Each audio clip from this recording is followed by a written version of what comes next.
네, 이번에는 봄을 맞아서 집 단장 예쁘게 하고 싶은 분들이 솔깃할 만한 이 봄맞이 실내 건축 트렌드에 대해서 알아볼까 합니다. 도움 말씀을 주실 조성지 원장님 오셨습니다. 어서 오십시오. 네, 안녕하세요. 예, 반갑습니다. 반갑습니다. 예쁜 장소, 멋진 공간 같은 곳을 가면은 괜히 기분 전환이 확 되면서 시원한 해방감 같은 게 느껴지기도 하더라고요. 자, 봄이 코앞입니다. 올 봄의 실내 건축 트렌드는 뭘까요?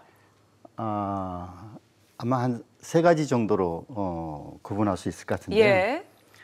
첫 번째가 천연 재료의 두각입니다. 네. 그러니까 과거에는 뭔가 감추고 마감재를 뭔가 뭐 새로운 것들을 막 덮는 경향이지만 이제는 그 물성을 그대로 드러내는 시대가 온 것 같아요. 예. 특히 이제 팬데믹 이후에 우리가 봤을 때 마음의 안정도 좀 필요한 것 같고 예, 예. 그 시대를 좀 대변하지 않나 싶습니다.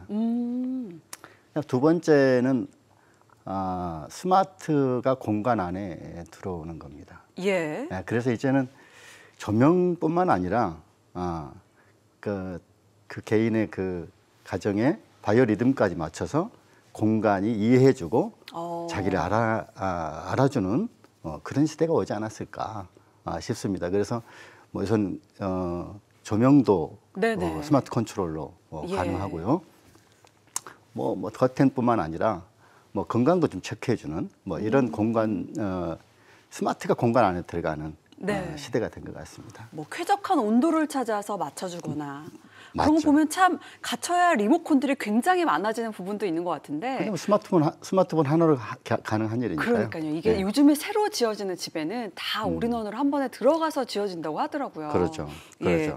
부럽습니다. 자, 이 봄 하면은 또 어떤 트렌드가 있을까요?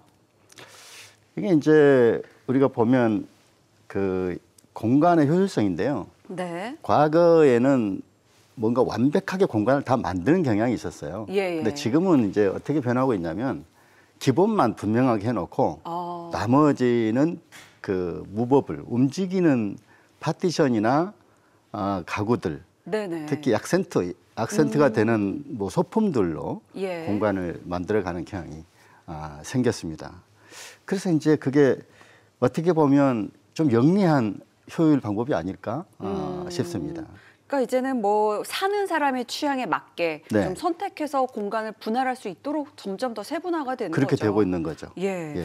자, 그러면 이 올 봄을 맞이해서 집안 분위기를 확 바꾸고 싶은데 비용도 많이 들고 전체적으로 다 바꾸기는 또 뭐 현실적으로 힘드신 분들도 많이 있잖아요. 네. 그러면 요거 하나만 바꿔도 분위기가 확 살아난다. 이런 포인트가 될 만한 것들 추천해주고 싶으신 거 있으실까요? 그 디자이너들은 예술가들이 주로 선택하는 방법이 아주 쉬운 방법이 있죠. 네. 색깔로 승부하는 거예요. 화사한 화사한 색깔 그런 색깔로. 걸까요? 예. 그러니까 그거 간단하고요. 그래서 뭐 공간 안에 조금 죽어 있는 공간을 컬러로 하나로 화사하네요. 무슨 포인트를 예. 준다든가 또는 액센트를 준다든가 이런 것이 굉장히 쉬워지죠. 그러니까 예를 들면은 뭐 주방 벽면이라든가 네.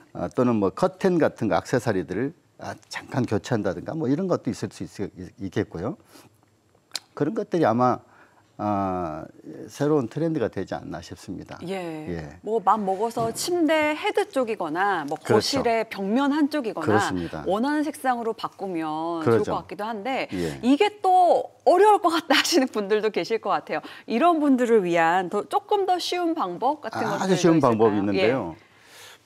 보통 이제 집안에 보면 다 소품들이 있잖아요. 네네. 그리고 일종의 그 뭐 액자라든가 뭐 공간을 분위기를 살려주는 여러 가지 요소들이 있죠. 예. 근데 이제 매일 보는 사람들이 익숙하니까 그걸 잘 몰라요. 그런데 그거를 필요할 때는 좀 나타내고 필요 없을 때는 좀 감춰야 되는데 다 나타나 있을 가능성이 크고요.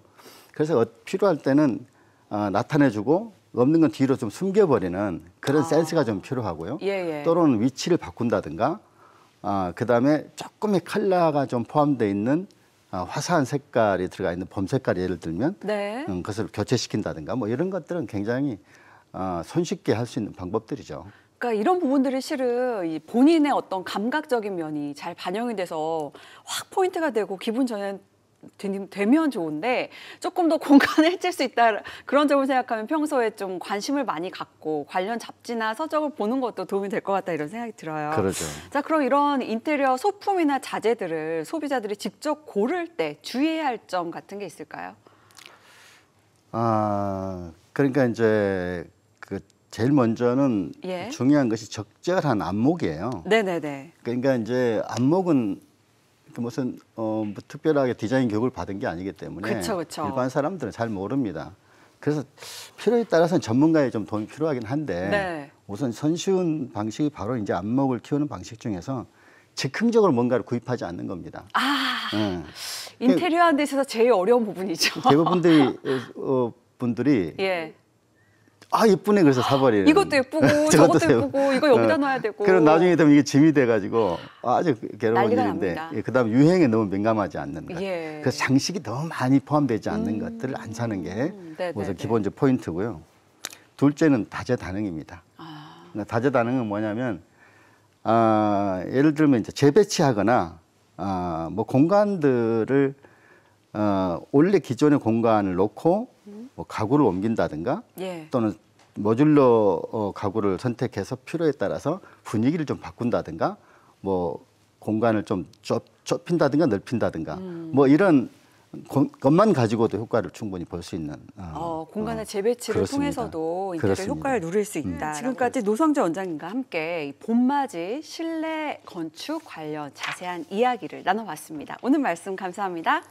감사합니다.